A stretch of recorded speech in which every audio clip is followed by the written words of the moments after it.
May resulta sa pagbusikad human masunog ang ammunition complex sa 10th Forward Service Support Unit, Army Support Command, sulod sa Camp Edelberto Evangelista sa Barangay Patag, Cagayan de Oro City, kaganihang kaadlawon. Gideklara sa Bureau of Fire Protection nga fire out alas 3 kaganihang kaadlawon.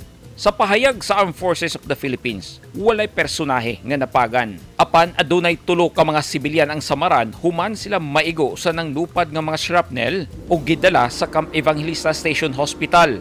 Sa karon, luwas na ang ilang kahimtang. Wala pong military personnel na tayong casualty.